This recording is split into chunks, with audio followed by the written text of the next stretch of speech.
right, so what we're doing today is giving you some basic tips on how to do a drawing from life. Okay, you've been asked to select an object. I'm just going to use my handy dandy drill. Okay, I like objects that are not too simple but not too complicated when we're starting to early going on this. The drill is going to give me lots of different sides, angles, things like that, without having to worry about transparency. First thing I did was I set it up near a window. All right, I got a strong light source. What that'll do is it'll help make it so that certain sides light up really bright and other sides are in shadow. All right, a good light source will help you. You may need to use a lamp if you don't have access to a nice window. The other thing I'm thinking about is how it's situated. I didn't want it necessarily going straight side to side. I decided to angle it back a little bit. That'll make my drawing more interesting in the end. So think about where you place it. Okay. Now, in order to start this drawing, I'm going to use a pencil that's a 2H. That is going to be a very light pencil. It's meant for sketching. It'll help you do your layout. And you're going to be planning using this. It'll go very lightly, but you also want to be careful not to use too much pressure, okay? Because it's a lot easier to erase light drawing lines than heavy dark ones. Now, the first thing I do when I'm going to draw an object is I actually spend about a minute just looking at the object, okay? Kind of taking it in, and what I'm trying to do is break it down into basic shapes, all right? Even though it's a super complicated object, I can start seeing things that look roughly like rectangles. I can see ovals, circles, things like that. I'm looking for these basic geometric shapes that I can kind of lay in and then manipulate to make it look more like the real object. The other thing I'm looking for, highlights versus shadows. Shadows are where it's dark. That's the object is blocking your light source, so you see it as dark. You see shadow all the time, you cast a shadow wherever you go. Highlights is the opposite. It's the bright areas. It's where the things shine, okay? Since I'm using a pencil and I'm drawing in dark, I'm going to be drawing the shadows, essentially, okay? Wherever it's bright, I'm going to not draw, and that way the paper becomes the highlight. It's the shiny part. Now, my first thought on this is that I want the object to end up filling most of the page. Okay, I don't need a lot of other stuff going on. In fact, I'm going to ignore the rest of the background. I'm just going to concentrate on the object. And it's even okay if that object ends up spilling off the page. I'd rather it be full and create what we call a great composition as opposed to being really tiny in this big, huge sea of white. Okay. The other thing I'm thinking about, I don't want the object dead center of the page.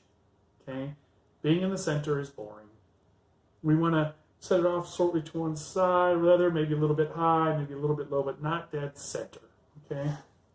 So what I'm going to do is very lightly, almost like a stick figure, I'm just going to put some very light lines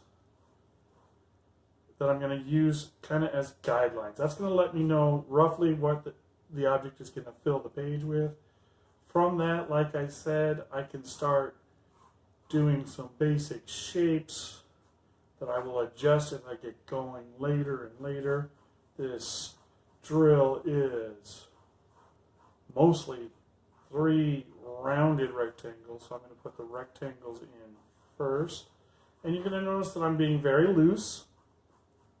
I'm not worrying about perfection. This is pretty light still.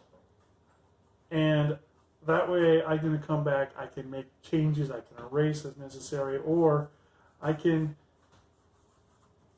expect that those lines are going to kind of disappear as I go through it. Now the other thing you're going to notice as I'm drawing is that my head and eyes spend almost as much time looking at the object as they do my paper. I'm constantly putting in a line and then going back and checking the object and making sure it's correct. Again, all these lines are very light. I'm using very light pressure, hardly pushing my pencil on there. I'm keeping it fairly loose, sketchy as you want to know.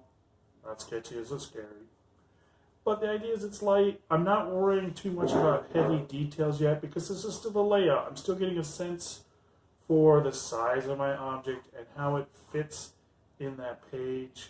The details are going to come later. You're going to spend time adding in those details more and more as you go on. All right, and once you've got that layout, that rough layout going on there, that's pretty good layout for my drill. I can check some size, I'll adjust things. I'm going to start thinking about the shadows. I'm going to start thinking about the highlights. I can start saying like, I know that I got some circles that are going to go in there. I know I can adjust. It's not perfect with the shapes, things like that. And I'm just going to keep going, slowly building this up, adding in details as I go, starting to think about where the shadows are, and I can lightly start putting those in, things like that.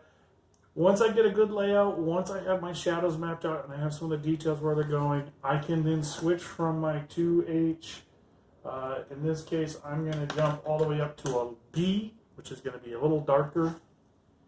And that you're going to see already, I'm using the actual same amount of pressure as I used with the 2H, and already you can see how much darker it's coming in. And I want to build this up, drawing up slowly. Eventually, I'm going to end up putting in my darkest shadows with my 6B pencil. Final tip, if you're having trouble seeing the shadows and the highlights, squint. When you squint at the object, it makes your shadows get darker, it makes your highlights get lighter, it's a little bit easier to match. All right, good luck.